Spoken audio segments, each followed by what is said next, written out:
Os irmãos sabem, né, que esse texto está em Amós, capítulo 3, versículo 3.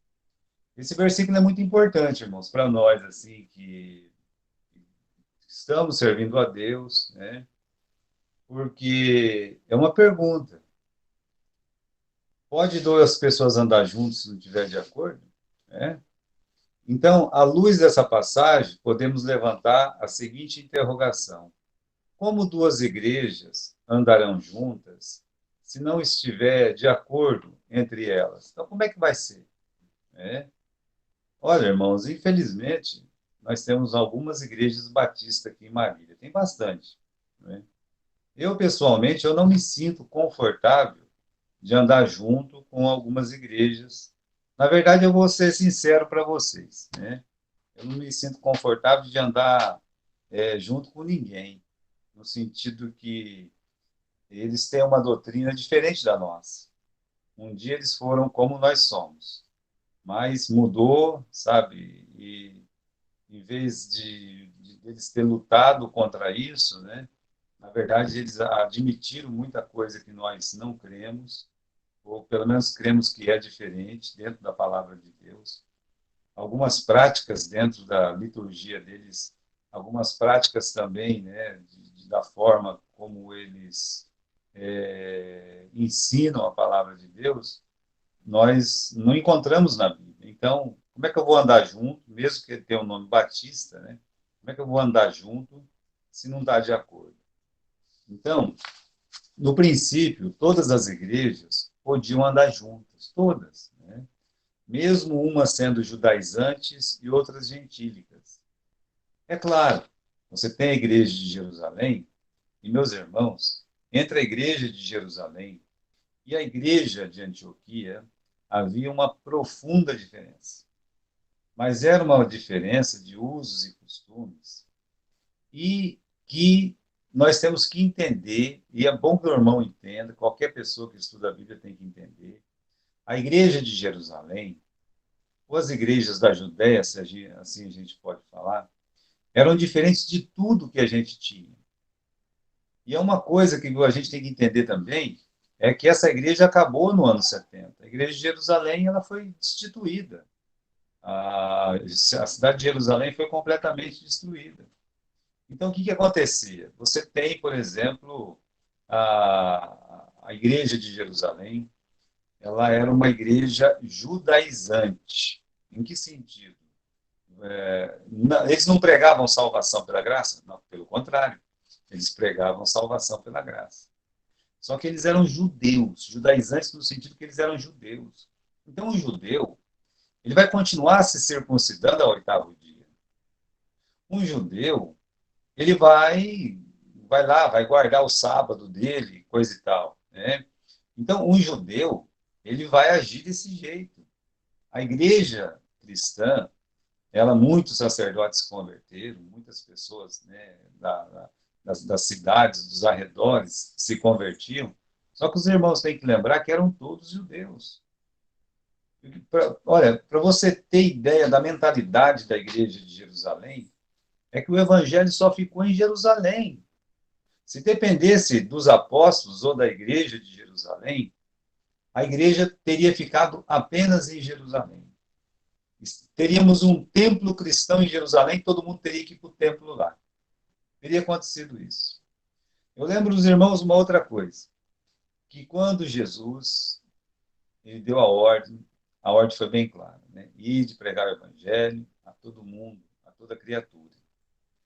Antes dele subir, o livro de Atos fala de um jeito diferente. Ele fala assim, ó, vós sereis minhas testemunhas, tanto aqui em Jerusalém como em Samaria. Então vejam só, eles não conseguiram ultrapassar a barreira Judéia-Samaria.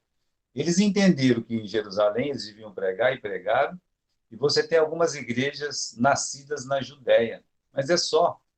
Até o capítulo 8 é só. Você não tem uma igreja cristã em Samaria.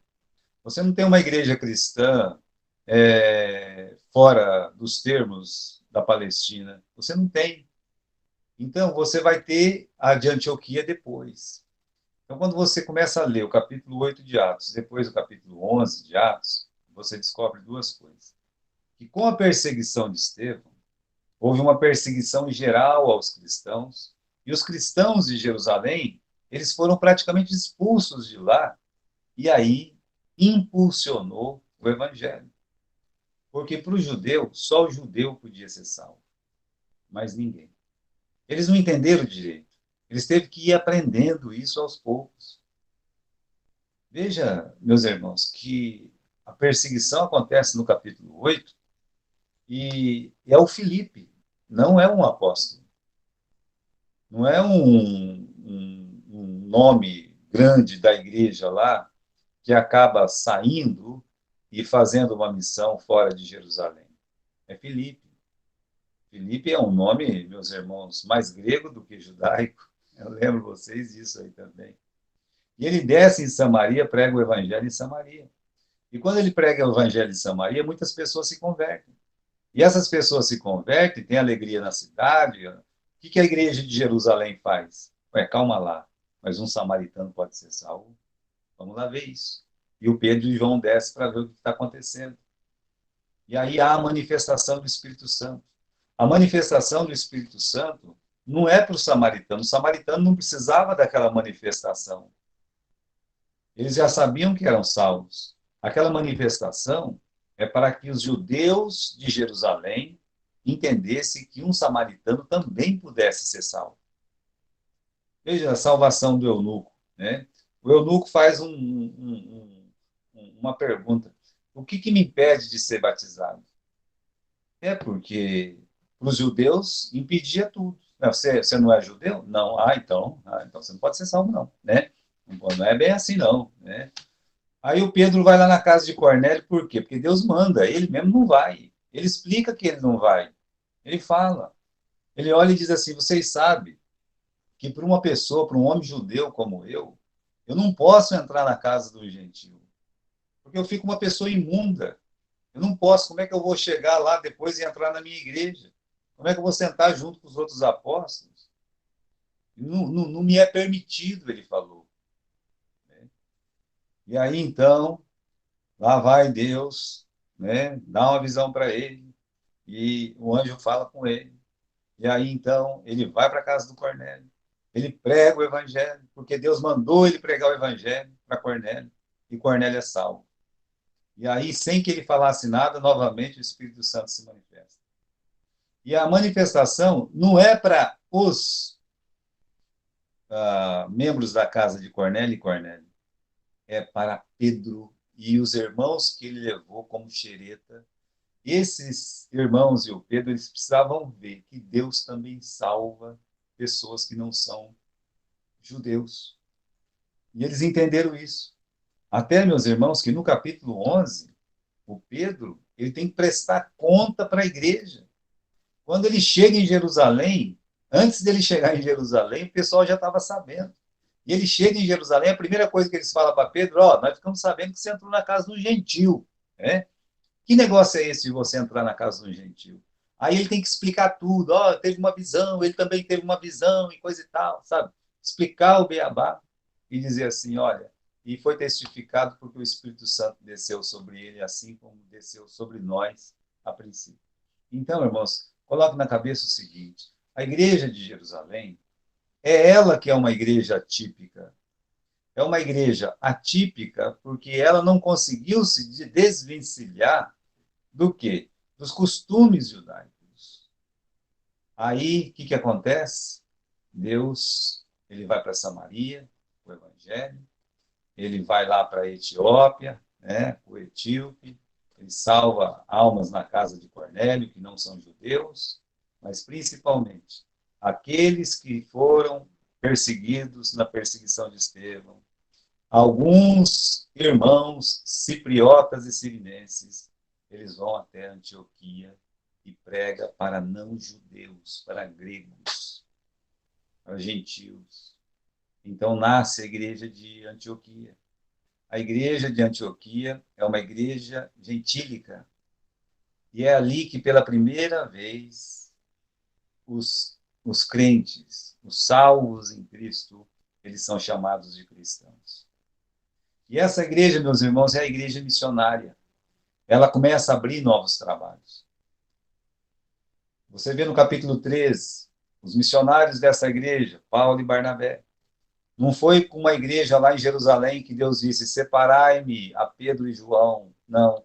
Foi para uma igreja de gentil que Deus olhou e disse, separai-me Paulo e Barnabé para a obra que eu tenho enviado, que eu vou enviar eles, né, que eu tenho preparado para eles.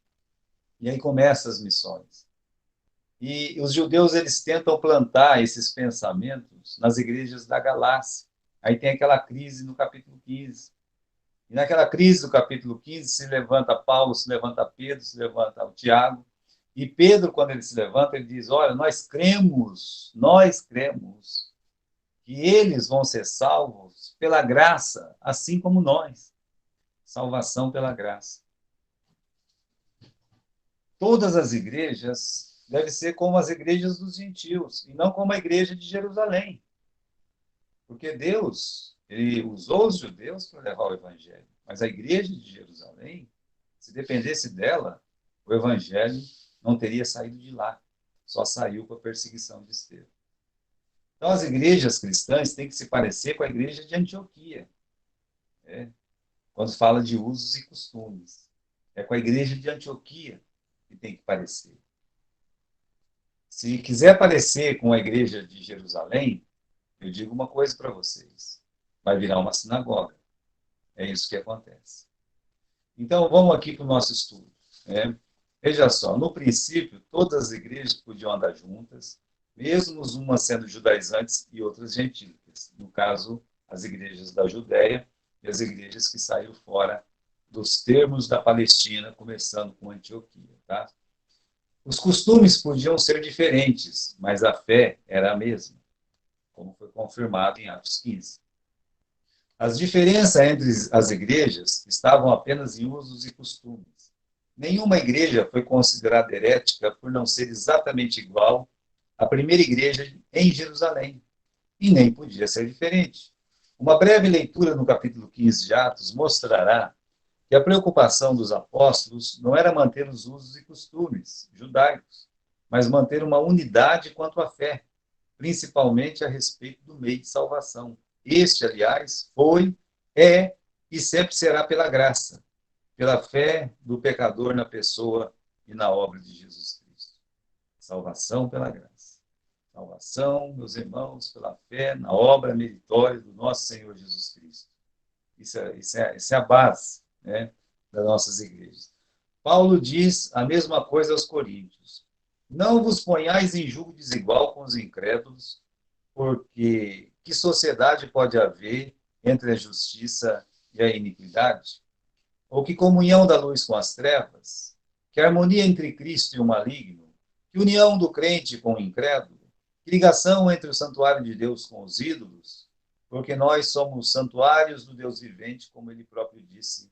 Habitarei e andarei entre eles e serei o seu Deus, eles serão o meu povo. Por isso, retirai-vos do meio deles, separai-vos, diz o Senhor, não toquei coisas impuras, e eu vos receberei. Essa ordem não é minha, essa ordem é de Paulo. Essa ordem veio de Paulo por Deus, inspirado pelo Espírito Santo, dizendo que não tem jeito de andar junto, como diz o Amós. Se dois estiverem, meus irmãos, em desacordo, eles não podem andar juntos. Então, se uma pessoa quer adorar ídolo e você quer andar junto com ela, então, você está cometendo um julgo desigual. Então, como é que você vai juntar essas duas igrejas? Uma igreja idólatra e uma igreja que prega a palavra de Deus. Mas não é só isso. Tem muita igreja que não é idólatra, mas é uma igreja que mente a respeito da palavra de Deus. E como é que você vai andar junto? Vamos continuar aqui. Desta passagem paulina, podemos fazer duas ponderações. A primeira, quanto à fatídica possibilidade de tentar harmonizar coisas que, por sua própria natureza, são opostas. Porque o cristianismo e a idolatria não podem harmonizar-se, como a luz e as trevas também não podem. Você não pode juntar essas duas coisas. Não tem jeito, né? Luz com as trevas. Ou tem luz ou tem trevas. As duas coisas não ficam juntas. A segunda, referente à atitude de um crente ou de um corpo de crentes, a igreja. Eles precisam tomar, diante de uma situação de mistura entre o que é de Deus e o que é de Satanás. Neste último caso, o conselho é retirai-vos do meio deles e apartai-vos. Se com um coração sincero nós lutamos pelas bênçãos da redenção, devemos guardar-nos da contaminação de erros que pode nos levar a nossa igreja a perder o candeeiro, né? O seu candeeiro, e deixar de ser sal e luz neste mundo. Porque a pessoa fala, a igreja nunca deixa de ser igreja. Eu digo uma coisa para você. No livro de Apocalipse, aqui no capítulo 2, no versículo 5, não sou eu, é Jesus que diz para a igreja de Éfeso que ela tinha que melhorar, que ela tinha que se arrepender, que ela tinha que deixar de praticar certas coisas para não perder o lugar dela, o lugar do candeeiro. Eu até vou ler o texto na Bíblia aqui, né? Uma Bíblia aqui perto, que é Apocalipse capítulo 2, e versículo 5. Né? Apocalipse 2, e versículo 5. Lembra de onde caíste, arrepende-te, pratica as primeiras obras. Quando não, brevemente te virei e tirarei do seu lugar o teu candeeiro, se não te arrependeres. Agora, quando você volta no capítulo anterior, você tem o quê? Você tem os 7 candeeiros, né? No versículo 20. O mistério das 7 estrelas que viste na minha destra e dos 7 castiçais de ouro. As 7 estrelas são os 7 anjos das igrejas. Os 7 castiçais ou candeeiros que viste são as 7 igrejas. E olha o que ele fala no capítulo 2, versículo 5. Se você não se arrepender, se você não parar, se você não mudar, eu vou tirar o teu lugar, né, de candeeiro. Você vai deixar de ser candeeiro. Então, eu digo para você, meu irmão, que uma igreja, ela deixa de ser igreja sim, tá? Ela deixa. Isso não tem a ver, o crente vai deixar de ser crente, vai perder a salvação, não tem nada a ver com isso. Uma coisa é uma coisa, outra coisa é outra coisa. São coisas completamente diferentes. Então, a igreja, ela tem que permanecer fiel aos princípios da palavra de Deus. Senão ela deixa de ser uma igreja de Cristo. E um retrato disso é a própria igreja romana, a igreja de Roma. Né? A diferença que existe entre o que você tem no livro de Romanos, a diferença de que você tem o retrato da igreja no Novo Testamento e o que se é praticado em Roma hoje. Então já perdeu o lugar dela do candeeiro há muito tempo, não é hoje. Né? Isso é um negócio lá de trás. E aí, continuando, né? O cisma do terceiro século. Né? O que aconteceu, meus irmãos?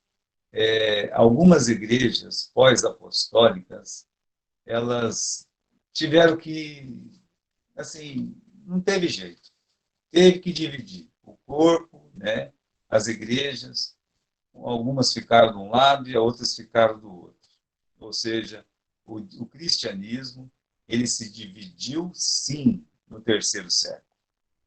Quando você estuda a história que a Igreja Católica conta, ou que a Igreja Ortodoxa conta, só tem um erro de data de uma para outra. Um fala que foi em 1051, o outro fala que foi em 891, não importa. Mas quando você estuda a história por eles vão dizer o seguinte, que o primeiro grande cisma da Igreja aconteceu no século IX. Mentira. O primeiro grande cisma aconteceu no século III, não foi no século IX. No século IX, o que dividiu foi apenas a Igreja Católica. Só isso. É só isso que aconteceu. No século III, a cristandade se dividiu. Então, eu vou ler aqui. Né? Em meados do terceiro século, então, o terceiro século, meus irmãos, é de 200 para frente, tá? Então, em meados do terceiro século, houve uma desfraternização. Fraterno quer dizer irmão, sabe? Fraternal quer dizer irmão. Desfraternal é quando os irmãos se separam. Tá? Entre as igrejas cristãs, esta divisão tem sido pouco comentada ou simplesmente omitida das páginas dos escritores eclesiásticos. O cisma aconteceu entre 225 a 253. Também não foi de uma hora para outra. Não teve um dia específico, nem um ano. Um período, 2 ou 3 décadas que isso aconteceu, entre 225 e 253. Tá? Por esse tempo, houve uma declaração de desfraternização entre as igrejas por motivos doutrinários e organizacional. Eram tempos difíceis. Apesar das conversões acontecerem em grande número, as igrejas sofriam externa e internamente.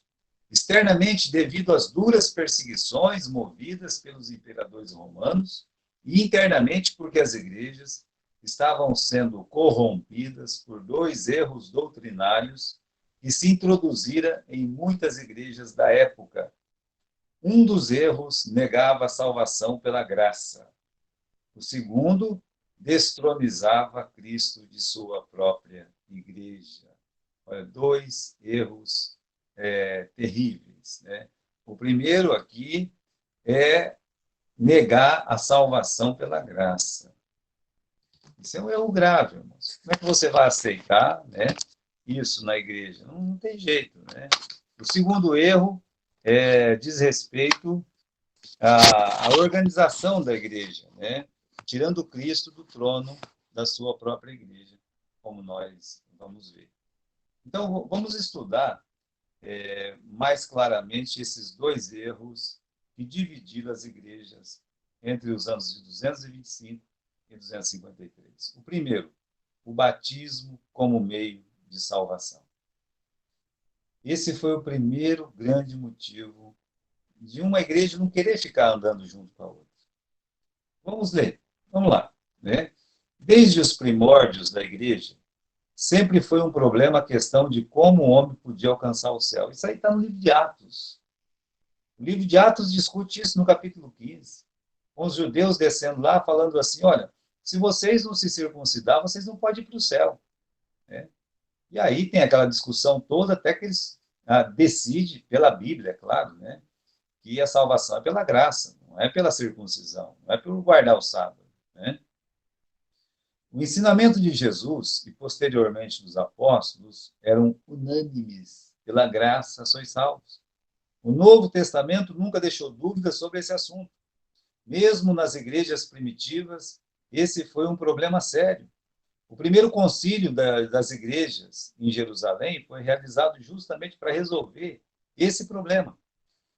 O próprio apóstolo Pedro, vendo que havia contenda sobre o assunto, deixou claro que cremos que seremos salvos pela graça. Portanto, o ensinamento bíblico sobre a questão é que o único meio de se chegar ao céu é por Jesus, pela graça, e usando como meio de alcançá-la a nossa fé, meritoriamente por Cristo, meus irmãos. Né? A forma, nós alcançamos essa salvação é pela fé no Senhor Jesus Cristo. Um presente de Deus, por isso, pela graça. Né? Não contentes com esse princípio e querendo fazer uma mudança não autorizada nas Escrituras, muitos pastores começaram a ensinar que a salvação não era apenas pela graça. Implantaram um novo meio de salvação, o batismo. Pensavam, a Bíblia tem muito a dizer em relação ao batismo. Muita ênfase é colocada na ordenança e no dever concernente a ela. Evidentemente, ela deve ter algo a ver com a salvação. Dessa forma, criou o corpo a ideia de regeneração batismal. Ou seja, o indivíduo precisa ser batizado para ir para o céu. Colocou-se a água do batismo no lugar do sangue de Jesus. Esse erro é pai de um futuro que ainda demoraria para aparecer, o batismo infantil. O batismo infantil não foi o primeiro motivo. O primeiro motivo foi o batismo mesmo. As igrejas diziam, muitos pastores, está escrito aqui, quem crer e for batizado será salvo. Esse é o versículo que a cristã do Brasil usa. E outras igrejas pentecostais também. Pode ser que alguma igreja batista maluca aí use isso. Mas nós sabemos, quem crê será salvo. Crê no Senhor Jesus Cristo e será salvo tu e a tua casa. O batismo não salva ninguém. O batismo é apenas um quadro do Evangelho. Então nós entendemos isso. Não é porque nós, assim, isso aqui é uma doutrina da Igreja Batista. Não. Isso é uma doutrina bíblica. Isso é uma doutrina que vem de Deus. A salvação só pode ser alcançada através de Jesus. Aí, então, já que fala tanta coisa do batismo, né? E é melhor fazer o quê, então? Então é melhor a gente pegar e dizer para as pessoas que o batismo salva também. Vou colocar um carregador aqui nesse celular que está acabando a bateria.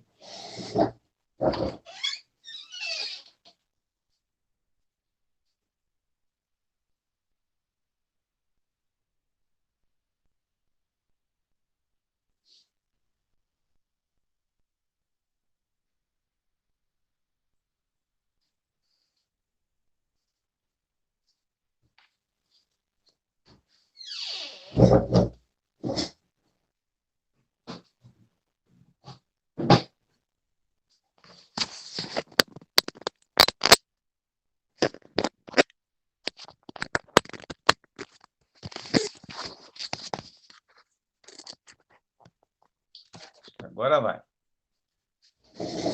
Então, meus irmãos, criou o corpo a ideia de que o batismo ajudava na salvação. Então, o que as pessoas começaram a ensinar nas igrejas? Que o batismo também salvava. Tem que batizar para ser salvo. Quem não ser batizado não vai ser salvo. Essa ideia, ela cresceu muito, muito, muito, muito. E isso foi o primeiro grande erro, né, que entrou nas escrituras. Ou seja, se a pessoa é salva pelo batismo, onde é que fica a graça de Deus, a obra de Deus? Olha, eu não sou calvinista, se alguém eu não ligo, né? Eu não sou calvinista porque o Calvino, meus irmãos, ele nasceu em 1500. Eu sou bíblico. Não acredito na eleição, acredito na predestinação. Né? E acredito que o homem só pode ser salvo mesmo quando ele entrega a vida dele para Jesus. Então, isso é salvação pela graça. O ladrão na cruz não foi batizado. Mas, né, é um caso só. Mas se fosse um caso só, é um caso bíblico. Está na palavra de Deus. É suficiente. E eles dizem assim, mas todo mundo tem que ser batizado, né? Porque aí cria aquela ideia. O que lava pecado é a água, a pessoa tem que ser batizada para lavar o pecado e tal. Veja como essas ideias nasceram e como isso entrou de um jeito tão profundo na Igreja Católica Romana, mas tão profundo que nunca mais saiu. E ainda entrou nas outras igrejas evangélicas também, que ainda hoje você encontra muita igreja evangélica, especialmente igreja pentecostal, que ensina a salvação pelo batismo. A pessoa tem que ser crer em Jesus, mas tem que ser batizada. Então, o primeiro erro que realmente surtou os cristãos primitivos, os pós-apostólicos, foi essa questão do batismo. O segundo é a hierarquia temporal. Tá? São dois tipos de hierarquia temporal. A primeira é uma hierarquia dentro das igrejas. Né? Que é isso aqui? É quando um pastor ele quer mandar no outro. É quando um pastor ele é pastor de uma igreja grande e ele acha que as igrejas menores têm que se submeter a eles. Deixa eu ler aqui para vocês. Né? Surgiu um outro erro, a hierarquia dentro das igrejas cristãs. Essa corrupção fere a autoridade única do Senhor Jesus sobre a sua igreja. O cabeça da igreja era e sempre será Cristo. Nosso Salvador ensinou que seus apóstolos fugissem desse mal e orientou a não copiar os gentios quanto a esse pecado. Eu vou ler um texto de Mateus, no capítulo 20, que creio ser muito importante. Mateus, capítulo 20, versículo 25 e versículo 26. Diz assim: se aproximou dele, Mateus 20, 25. Eita. Tá. Então Jesus, chamando-os para junto de si, disse: bem sabeis que pelos príncipes dos gentios são estes dominados, e que os grandes exercem autoridade sobre eles. Não será assim entre vós, mas todo aquele que quiser ser entre vós, fazer-se grande, que ele seja o serviçal. E qualquer que entre vós quiser ser o primeiro, seja o vosso servo. Veja, é importante esse texto, porque o mundo tem esse negócio de um mandar no outro. Veja como é que era o Império Romano. Tem o imperador, depois tinha os senadores, né? Depois iam ter lá aqueles governadores das províncias, né? Depois vai ter lá os prefeitos da cidade e tal. Tem toda uma hierarquia, né? Você vai para o militarismo, a mesma coisa. Aqui tem o coronel, aqui tem, né, é o major, é o coronel, não me lembro mais como é que é a hierarquia do pessoal lá. Vamos para ficar mais fácil. Aí esse aqui é o tenente, esse aqui é o sargento, esse aqui é o cabo, esse aqui é o milica, né? Esse aqui é o soldadinho de chumbo. Né? Então, para eles é importante essa hierarquia. Para a política é importante. E precisa ter. Não vou dizer que não precisa ter. Na política precisa ter. Né? Essa hierarquia dentro do exército é muito importante. Eu acredito que tem uma importância fundamental. Mas a igreja não tem a ver com política. A igreja não tem a ver com exército. A igreja tem a ver com a Bíblia. E a palavra de Deus não ensina assim. Ensina que tem um pastor, que tem os diáconos, não é assim em 1 Timóteo, não é assim lá em Tito, o pastor, né, os obreiros, meus irmãos, o diácono, que estão ali para servir as mesas, tal. É o que nós temos. E eles ainda são servos também, são servos da igreja. Estão ali para servir a igreja, tanto o pastor quanto o diácono. Mas não é assim que muitos pastores viam o ofício dele, né? Mesmo os apóstolos que poderiam estar numa situação privilegiada diante dos demais crentes, rejeitaram um ponto que os engrandecessem diante dos demais irmãos. Não vemos na Bíblia homens como Pedro, Paulo ou qualquer outro apóstolo subjugar seus irmãos na fé, ou ainda requerer deles uma cega submissão. Eles se consideram homens comuns, sujeitos a desejos da carne com possibilidade de queda. A luta pela primazia não era uma luta encontrada entre os 12. Foram eles que nos ensinaram a existência de apenas dois tipos de oficiais na igreja, pastores e diáconos. Mas alguns pastores, eles não entendiam dessa forma. Viam o cristianismo como um meio de alcançar a primazia entre os seus semelhantes. Muitos se desviaram do princípio democrático, de que todos os membros da igreja são iguais, e iniciaram um sistema oligárquico, onde alguns detinham o poder. Assim, alguns eram os próprios pastores. Alguns historiadores relatam esse erro da época da seguinte forma. Aqui, meus irmãos, isso foi escrito em 150 depois de Cristo. Nós estamos em 2022. Mestres dignos não faltam, mas há também tantos falsos profetas, vãos, cúpitos, ou seja, desejosos pelas primeiras séis, pelas igrejas principais. Não tem a Praça da Sé? Né? Sé é uma palavra para a igreja principal. Para os quais a maior coisa na vida não é a prática da piedade e da justiça, senão a luta para o posto de comando.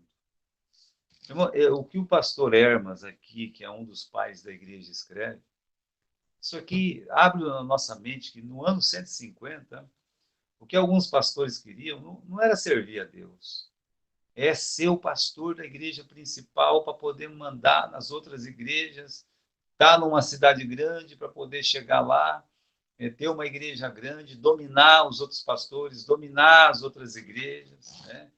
Um outro historiador diz o seguinte, né? Os pastores aspiram agora a maiores graus de poder e autoridade do que possuíam antes. Não só violavam os direitos do povo, como fizeram um arroxo gradual dos privilégios dos presbíteros. Então, o que ele está dizendo aqui? É que esse sistema de mandar, sabe, de ordenar, de tomar posse da igreja, que a gente assiste muito hoje, isso vem desde o do tempo pós-apostólico, aí 150, 200 depois de Cristo. Hoje, você ouve cada besteira, cada absurdo. Né? Tem gente que fala assim, ó, o meu manto espiritual é o pastor tal. Gente, isso é um absurdo dizer uma coisa dessa. Isso é um absurdo. Eles estão criando uma casta, uma piramidal, sabe? Uma pirâmide, né? E aí aquele pastor, ele tem que estar sujeito a outro pastor, que tem que estar sujeito a outro pastor. Mas se você olhar a pirâmide deles, eles são muito espertos. Eles criam uma coisa tipo assim, olha, você não pode andar sozinho quando você é pastor. Você tem que estar respondendo para outro pastor. E aí, eles criam essa coisa. Então, você vai responder para mim, tá? Tá. Só que você tem que arrumar uma pessoa para responder para você também. Sabe aquele sistema de pirâmide? É igualzinho. É o que nós estamos assistindo nas igrejas hoje. É isso, é exatamente isso. Tem muita igreja batista que faz parte disso. Um pastor tem que ficar dando benção para o outro. Os membros da igreja não têm direito a voto nenhum. Já não são consultados para nada, para nada, para nada. É. Não se tem uma votação dentro da igreja para saber se quer ficar com o pastor ou não quer. É o próprio pastor que decide quem que ele vai trazer para trabalhar junto com ele. Não é a igreja, é o pastor. É o próprio pastor que vai decidir tudo. É como se ele fosse o dono de uma empresa ou o gerente de uma grande empresa e ele tem que fazer e acontecer. Os irmãos, isso é um erro grave, mas isso já existia, né? Então, isso aí também fere o princípio de que Cristo é o cabeça da igreja. Vou continuar aqui, né? Os membros já não são considerados irmãos, mas súditos dos bispos. E lembra que João citou o caso de Diótrefes, né? Ele diz assim, olha, o Diótrefes está aí no meio de vós, né? Ele busca a primazia entre vós. Meus irmãos. Lá no tempo de João já tinha um Diótrefes que buscava a primazia. O que é isso? É busca o posto principal, busca ser o grande nome, busca ser o manda-chuva. E tem inveja que a Igreja Católica tem bispo, tem o Papa, então ele se faz de Papa e cria alguns bispos para ele, para aqueles bispos mandar nos pastores. Não é isso que a gente assiste? Não é exatamente isso que tem numa igreja universal, por exemplo? Você tem o Papa, que é o Edir Macedo, aí você tem os bispos lá, aí depois dos bispos vocês vão ter os pastores das igrejas locais, os obreiros, coisa e tal. Então criou-se uma hierarquia. Ai de algum bispo se desobedecer o Edir, né? Ai meus irmãos, de algum padre se tentar desafiar o Papa. Ele é tirado rapidamente, assim, sem sabe? Corta-se o pescoço, vai para o paredão e joga uma pedra nele lá. Pá! Né? Que nem acontecia no Velho Testamento. O pastor Hermas definiu bem, né? O desejo de alguns pastores, tá certo? Cúpitos pelas primeiras séries. Eu acho tão bonito quando o Pedro ele escreve, né? Ele vai escrever lá em 1 Pedro, capítulo 5, do versículo 1 ao 4. Ele não se considera um manda-chuva, e ele era apóstolo. E ele não era qualquer apóstolo, não. Ele foi o grande apóstolo que foi usado por Deus de uma forma poderosa, né? E ele diz assim, né? 1 Pedro, capítulo 5, não é? Vou ler aqui com vocês. 1 Pedro, capítulo 5. Ele diz: aos presbíteros que estão entre vós, admoesto eu, que também sou presbítero com eles. Bom, veja, meus irmãos queridos, eu tenho um pastor que ele é bem mais velho que eu, no sentido não só de ministério, como de pessoa, é, mas que é o pastor Adilson. O pastor Adilson, como é que a gente pode falar, né? Que ele conhece mais do que o pastor Gilberto. É claro que ele conhece mais que o pastor Gilberto. Quantos anos ele está mais na fé que o pastor Gilberto? Mas a experiência dele é diferente da minha, né? Então, ele tem que estar, claro, espiritualmente, no nível bem acima do meu, pelo tempo decorrido e tudo mais. É claro que numa reunião, se tiver eu, o pastor Adilson, né, eu vou respeitar o pastor Adilson como uma pessoa que tem que ser ouvida. Se tiver numa reunião de pastores, eu, como sou o mais novo que ele, eu quero ouvir o que ele tem para dizer. Eu prefiro ouvir o que ele tem para dizer, né, do que dizer alguma coisa. Por quê? Que falem as cães, diz a palavra de Deus. Então, como eu sempre fiz isso com o pastor João.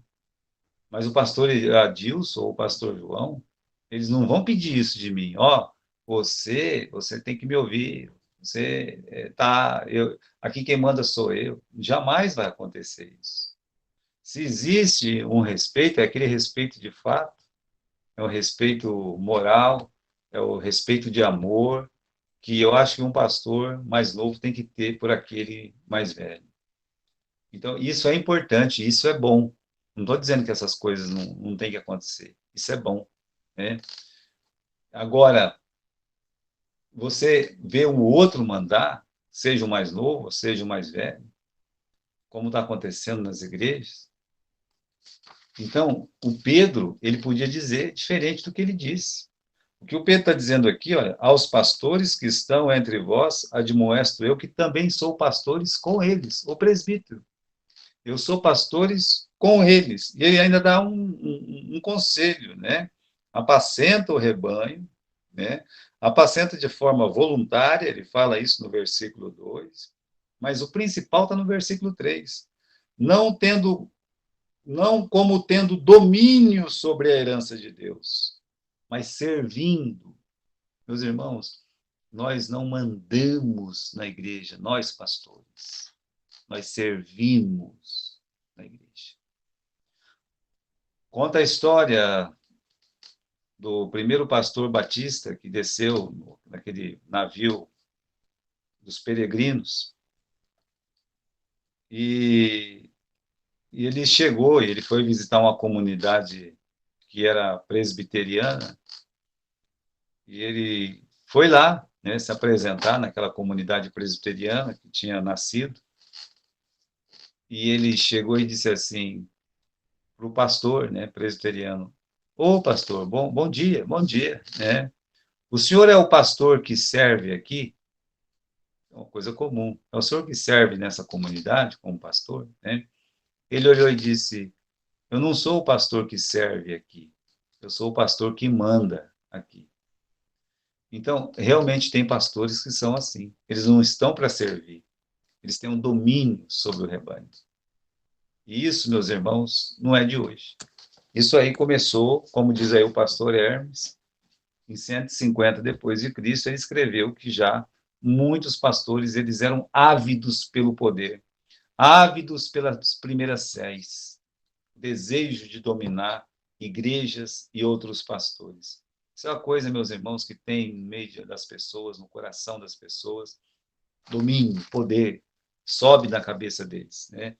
Então, esse é o segundo grande erro. Quer ver, meus irmãos? A ideia de um bispo monárquico governar os demais pastores, ainda que esteve em plena pujança no terceiro século, teve início com Clemente, em 95 depois de Cristo, pastor da igreja de Roma. Foi ele o primeiro a buscar a primazia entre os seus iguais. Chegou a envolver-se num problema que não lhe pertencia de direito, passando ordens a uma igreja que não pastoreava, a igreja de Corinto. Então, o que acontece, né? Quando você lê a história da Igreja Católica, Clemente ele vai lá e ele se mete num assunto que é da Igreja de Corinto. Aí, Corinto é uma igreja, Roma é outra. Então, ele ultrapassa essa barreira, a barreira, meus irmãos, de ser um copastor, ou seja, está lá junto com outro pastor, e ele não respeita o pastor de Corinto, e ele então vai lá e quer mandar na igreja de Corinto, sendo ele o pastor de Roma. É o primeiro caso conhecido que nós temos na história da igreja cristã, é esse de Clemente. Depois dele foi Inácio, bispo de Antioquia, na Síria, que viveu entre o primeiro e o segundo século. Ele exorta todos os cristãos a obedecerem o bispo monárquico e os seus presbíteros. Chegou a comparar a obediência do bispo monárquico às cordas de uma harpa. Ele é o primeiro a contrastar o ofício do bispo ao do presbítero e a subordinar os presbíteros ou anciãos ao bispo monárquico e aos membros das igrejas de ambos. Então, às vezes a pessoa lê muito, o Inácio, o pai da igreja, o Inácio, pois ele foi o primeiro a ficar ensinando outras igrejas e pastores, e fez a diferença entre a palavra bispo e presbítero. Quer dizer a mesma coisa no Novo Testamento. Bispo, presbítero, pastor e ancião quer dizer a mesma coisa. Pois esse Inácio, ele diferenciou essas duas palavras. O bispo está acima do presbítero. Tá? Mas isso não é verdade quando você lê a Bíblia. Mas é o que ele ensinou. Né? Vamos continuar. Aqui está. Né? Mas este erro deve-se muito a Cipriano, bispo de Cartago, morto em 258, que foi um dos principais autores da mudança do governo da igreja, pois pugnou pelo poder dos bispos com mais zelo e veemência do que jamais fora empregada nessa causa. Então, meus irmãos, ele, o Cipriano, ele falava abertamente, declaradamente, que os pastores têm que se submeter aos bispos. Até que chegou lá para os anos 500, esses bispos têm que ter um dono, que é o Papa. Entende? Então, esses dois erros, o batismo e a hierarquia dentro das igrejas, e depois tem a hierarquia entre as igrejas. Como assim, pastor? Tem a hierarquia dentro das igrejas. Um pastor querendo mandar no outro. Né? Ou o pastor achar que ele é dono do rebanho, quando ele deveria servir o rebanho. Mas existe a hierarquia entre as igrejas. Naquele tempo, meus irmãos, de perseguição, imagine só como devia ser difícil. Estava assistindo, né? Assistindo não, eu leio a Fox News. Eu leio em português, viu? Faço a tradução pelo celular. Mas eu estava vendo algumas notícias da guerra. E você sabia que mais de 2.000 crianças já foram roubadas na guerra? Nessa guerra da Ucrânia? Porque os pais têm medo, né? E mandam as crianças com outras famílias. Chega na fronteira, essa família fica com fome, acaba vendendo a criança, ou acaba sendo roubada essa criança. Isso é uma coisa que está acontecendo. Muita, mas muita venda de corpo, essas coisas. Está acontecendo muito isso lá. Né? Mas por quê? Porque alguém tem o poder. Esse poder se chama dinheiro financeiro. Meus irmãos, a coisa mais triste que pode acontecer numa uma igreja grande, é ela querer mandar na igreja pequena porque ela é rica e a igreja pequena é pobre. Tem muita igreja pequena, pobre, que não pode pagar o pastor. E aí algumas igrejas grandes, elas falam, não, a gente vai ajudar você a pagar o pastor. Mas é uma igreja organizada, com membro, tudo. Se a igreja grande está falando que vai ajudar, deve apenas ajudar. Manda a oferta e acabou. Deixa a igreja decidir o que vai fazer para pagar o pastor. Na verdade, eu sou a favor, né, de que a pessoa vá à igreja, conversa com o pastor da igreja e com a igreja. Né, fala assim, olha, vocês não têm condições de pagar, Então, quanto que vocês têm condição de pagar? Ah, metade do salário. Então, nós vamos pagar a outra metade do salário. Mas, olha, que fique bem claro, para o pastor e para a igreja. Isso é uma oferta da nossa igreja. Nós não vamos nos meter, nós não vamos se envolver, nós não vamos dar o palpite na igreja de vocês. Tudo deveria ficar muito claro, sabe? Sempre às claras. Mas a gente sabe que é difícil isso acontecer. Então, irmãos, imagine aí no ano 150, 200, 250 depois de Cristo, o Império Romano perseguia de forma feroz a igreja, todas as igrejas. Então, as igrejas de cidades maiores conseguiam uma certa defesa, enquanto que igrejas de cidades menores não tinha defesa nenhuma. Porque na cidade grande, na cidade dos grandes centros, vocês sabem disso, né? Pode se converter um advogado, pode se converter um prefeito, pode se converter um juiz, pode se converter o sargento, pode se converter o dono da fábrica. Porque lá tem uma fábrica, lá tem bastante policial, lá, então essas pessoas se convertem também. E querendo ou não, aquela igreja, ela mantém assim um certo respeito na sociedade. Porque se alguém quiser perseguir, fala assim, ei, mas ali tem dois juízes ali dá, sabe? Então a igreja ganha aquele status de quase que imunidade contra os contratempos deste mundo. E aí, mesmo em Roma, mesmo em Antioquia, que era cidade grande, mesmo em Corinto, em Éfeso, essas igrejas cresceram tanto que era difícil politicamente querer perseguir de uma forma contínua a igreja. Não dava, né?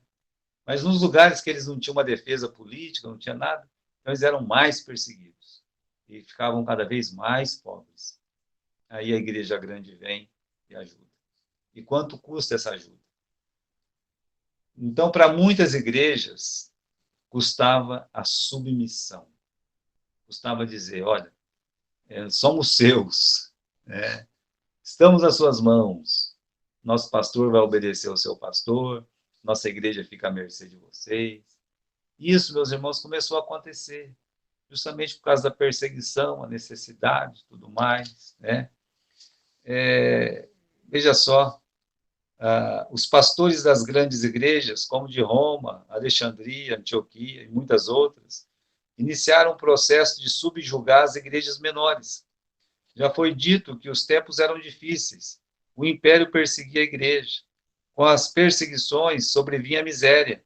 Esta situação favorecia as igrejas dos grandes centros, que aos poucos foram se engrandecendo sobre as menores, de cidades menores, e numa falsa humildade ajudava-as.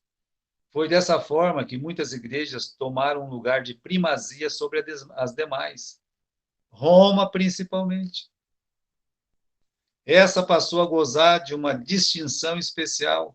A ajuda às igrejas menores tinha um preço muito alto a ser pago, submissão ao bispo da igreja metropolitana. Irrevogavelmente, a igreja co-irmã deixava de ser uma igual para ser uma vassala da igreja, que estava num centro maior. Então, o que aconteceu? Com dois erros doutrinários desse, a divisão ela ficou inevitável. Não tem jeito, meus irmãos. Né? Aí você tinha dois tipos de cristãos. Tinha aqueles cristãos que a salvação é pelo batismo, aí já não tem mais pastor, é um bispo vai cuidar de muitas igrejas. Olha, não está ficando uma igreja cristã mais. Não está. Né? Então, o que aconteceu? Muitos pastores foram contra. Muitos pastores foram contra. E aí foi preciso o quê? Foi preciso dividir. Não teve jeito, né? Aqui, eu vou ler para vocês. As igrejas que são fiéis a Deus, elas têm que tomar uma atitude. Elas não podem assistir isso aí e dizer, não tem nada a ver, não. Né? Isso aí não é um erro tão grave. Quando a gente fala do meio de salvação, é um erro gravíssimo. Né? É super grave. Né? Então, vamos falar um pouco aqui dessa separação. Né?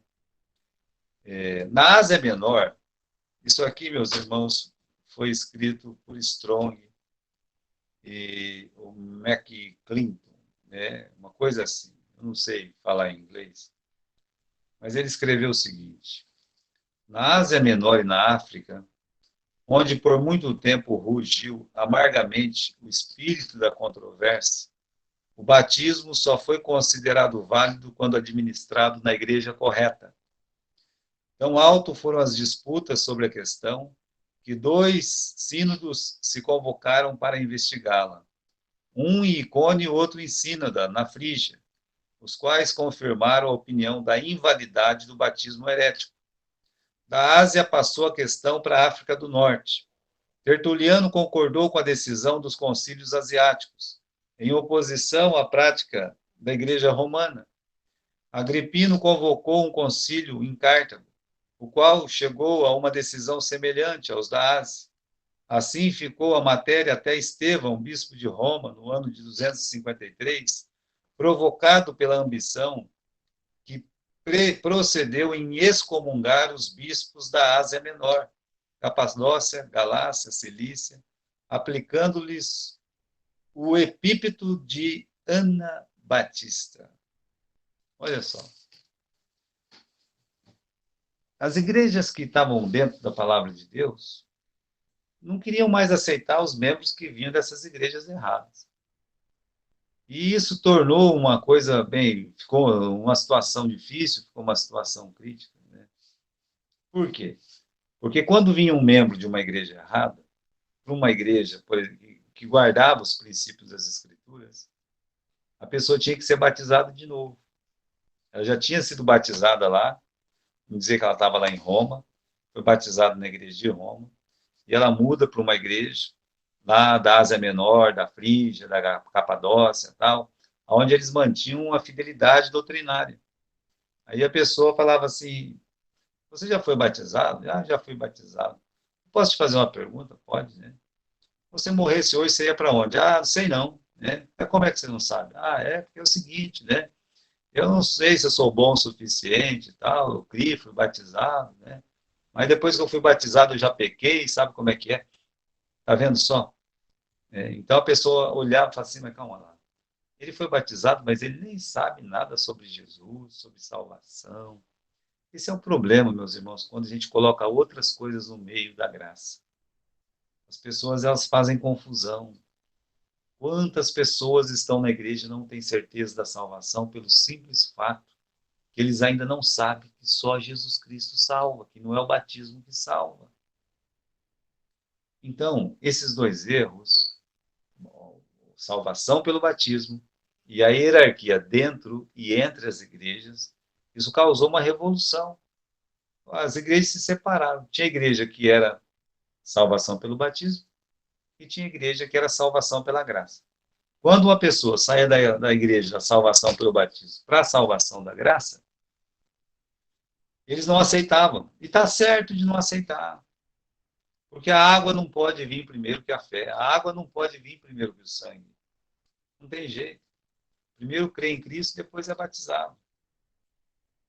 Veja como isso induziu ao batismo infantil. Veja como isso foi determinante para que tivesse o batismo de nenê, né? Então, a primeira grande divisão aconteceu por esses dois motivos.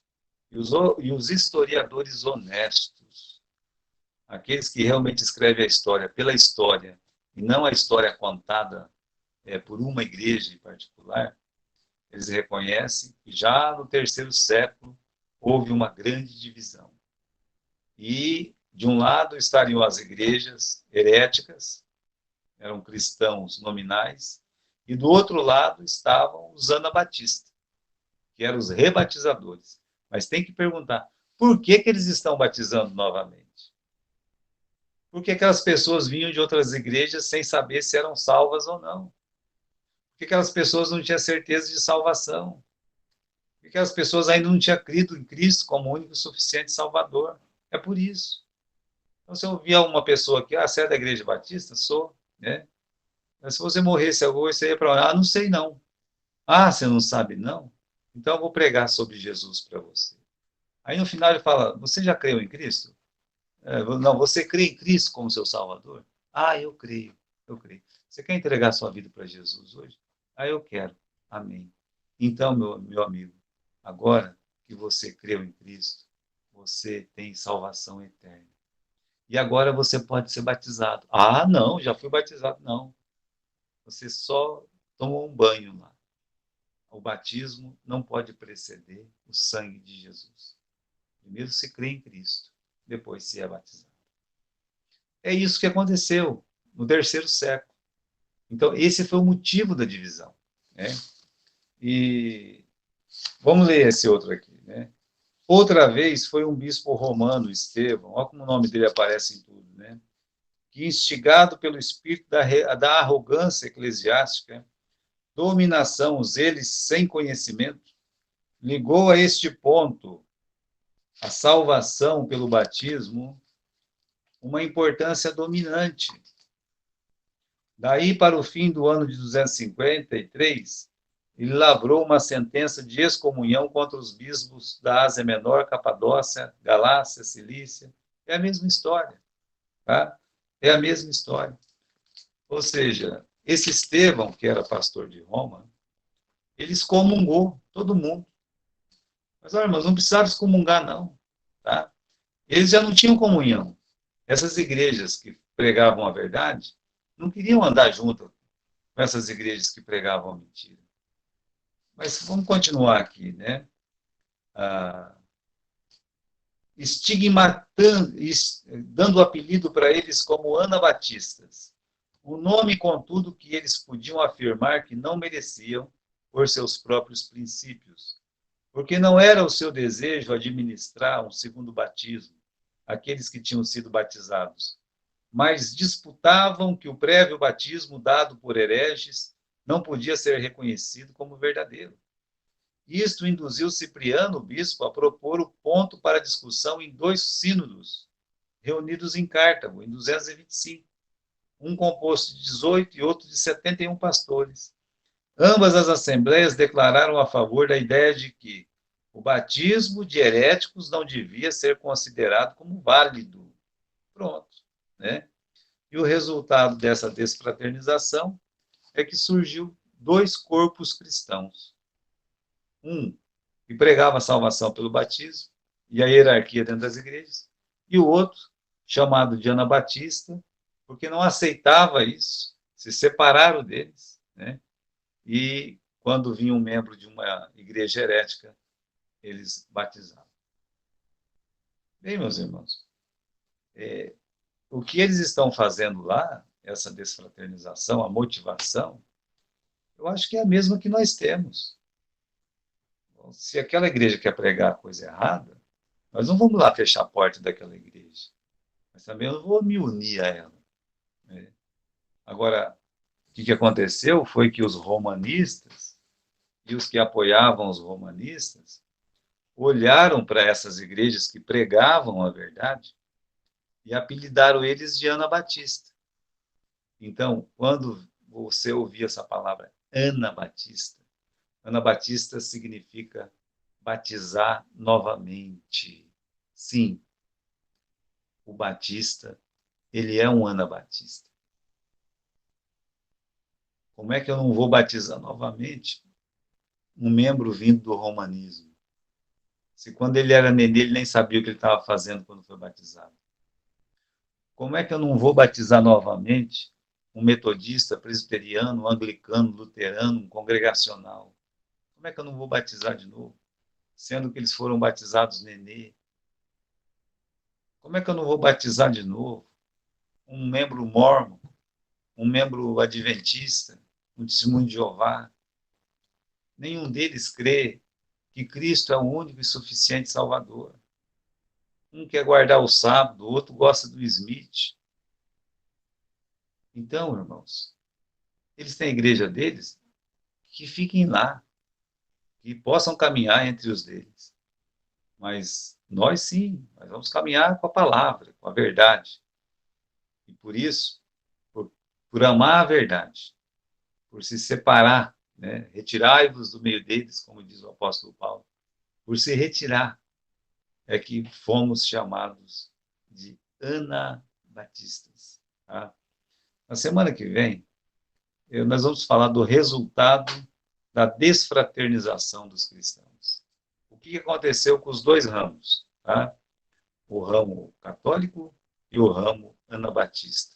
Porque agora nós temos dois tipos de cristãos. Uns são romanistas, que pregam a salvação pelo batismo, e os outros são os anabatistas, que continuam pregando, como a Bíblia ensina, a salvação pela graça. Amém? Muito bem. Alguém tem alguma pergunta aqui para fazer da nossa lição hoje?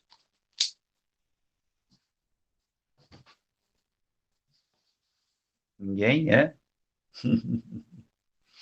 Olha, eu peço desculpa pelo atraso, tá? A gente teve uma correria hoje aí. Pode falar, Camila.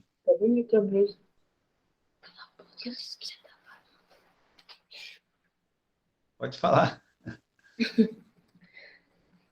Quer falar? Não, eu queria falar. Olha, pastor. Pode falar, pastora Dilson. Eu quero falar, pode falar. Nada. Eu tô apenas elogiando aqui a aula, porque essa aula é muito esclarecedora na questão da história da igreja, né?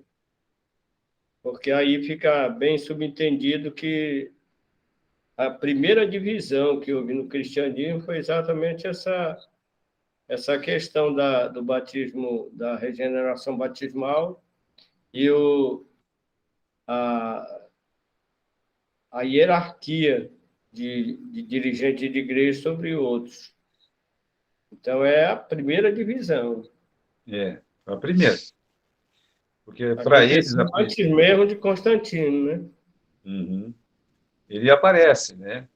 Ele dá força para uma coisa que já existia, né? Porque ele vai se converter em 313. E quando ele se converte, ele vê nesse lado errado uma força que ele pode usar. Como Ele chefe do Estado, né? Porque ele usa a hierarquia de Roma, que ele já tem, e aí ele usa paralelo com a hierarquia religiosa que já estava nascendo nas igrejas, né? Ele juntou o útil ao agradável para ele, né? Para nós, o sujo com o mal lavado, entendeu? Então, essa junção, né? Ele soube aproveitar esse momento ruim da cristandade, e aí ele toma um lado, a gente vai ver isso a semana que vem, né? Ele toma um lado, e aí, então, se o Estado toma um lado, quem não está junto com o Estado tem que morrer. E quem que vai morrer? Né? Então, a gente vai estudar isso a semana que vem, né? Já entra nessa parte. Obrigado pela constatação aí, pastora Dilson. Muito bem, pessoal. Então, estamos chegando no fim da nossa aula aqui. Eu agradeço o Daniel, que está gravando a gente. E olha como é boa essa gravação, porque teve um irmão, né, que entrou em contato comigo, dizendo que não podia assistir a aula porque ia estar trabalhando e vai assistir depois. Como está gravado, então outros irmãos, eles podem assistir a hora que entender, que der, e aí, então, vai reportar comigo depois, tá bom? E nós ficamos por aqui. Que Deus possa estar abençoando vocês, tá certo? Um abraço meu aí para todos vocês, tá? Deus abençoe. Uma boa semana, pastor, para você e para todos os alunos aí. Obrigado, pastor. Deus abençoe o senhor aí, a irmã Camila, e a irmãzinha dela. Tá? Um abraço. Obrigada. Boa noite a todos. Obrigado. Boa noite.